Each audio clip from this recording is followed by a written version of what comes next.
Oh, okay. There we go. Well, I don't want Rob too close to me, all right? I did shower this morning. So. Okay, all right. Okay.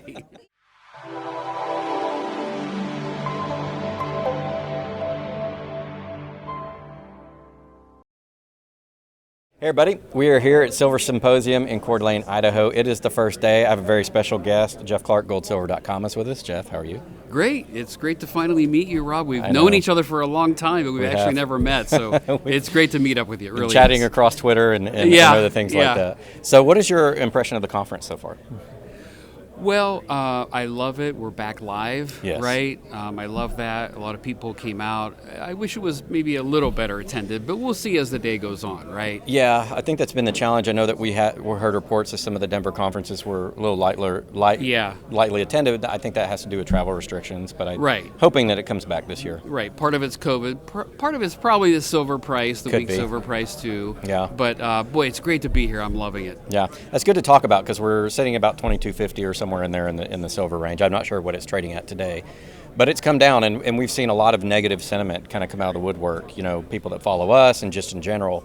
What's your thoughts here for people that, should they be in silver right now? Is this a good time to get in?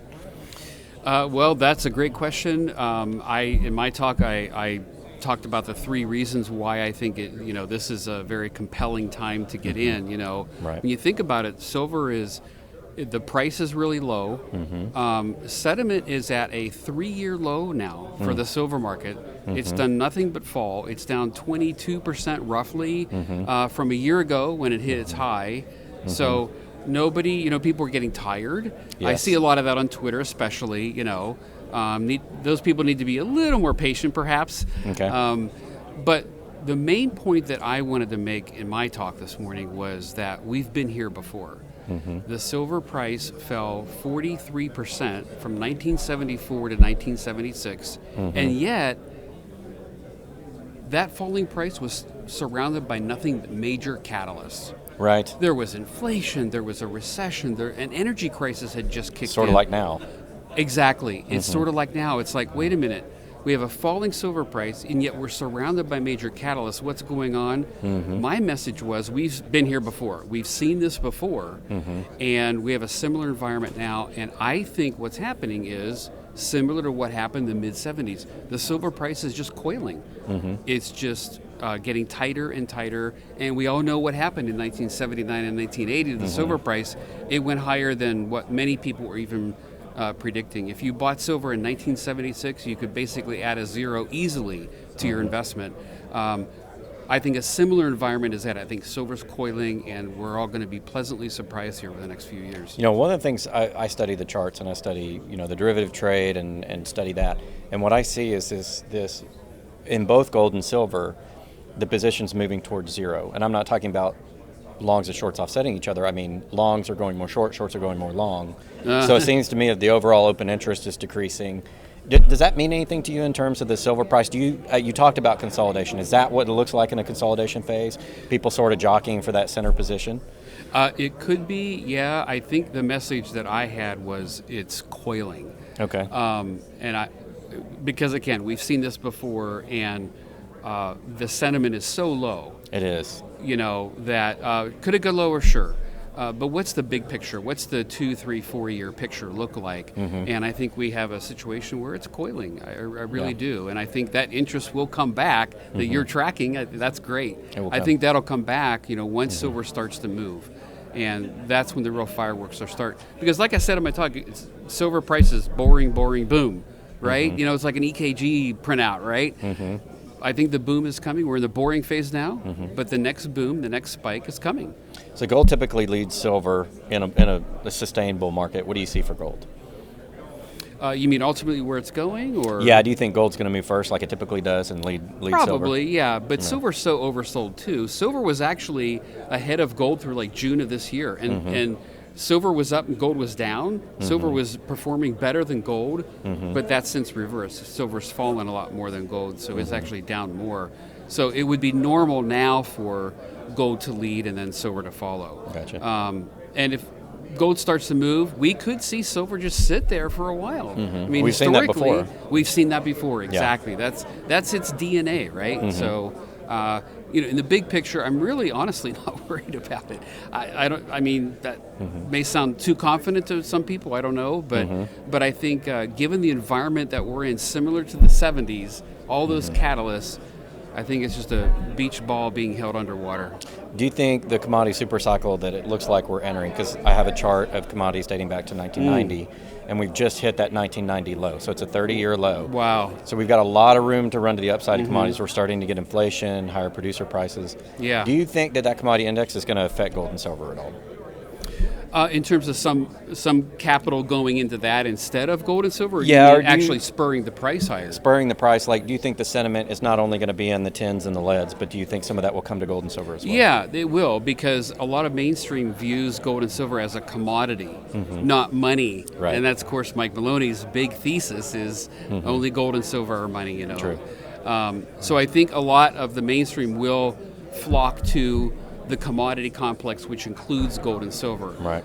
But what will really drive gold and silver is not the commodity complex moving up. It'll be when there's some type of monetary crisis, when there's a stock market crash, when there's some political event. I mean, the list of catalysts, potential catalysts, goes on and on. I think it'll be more related to that. It's going to be investment demand. You think it's going to drive it? I do. And you can go back and historically look that it is investment demand that drives the silver price higher. There's a lot of research on this that when investment demand increases, the silver price increases. So switching over to the mining stocks, we have a lot of miners here at the conference. Yeah. What's your view on those? I know our charts show that since gold bottomed out in this cup and handle pattern, the mining stocks haven't risen as much percentage-wise as gold, so they're lagging over the last 4 or 5 years. What do you think is in store for the miners?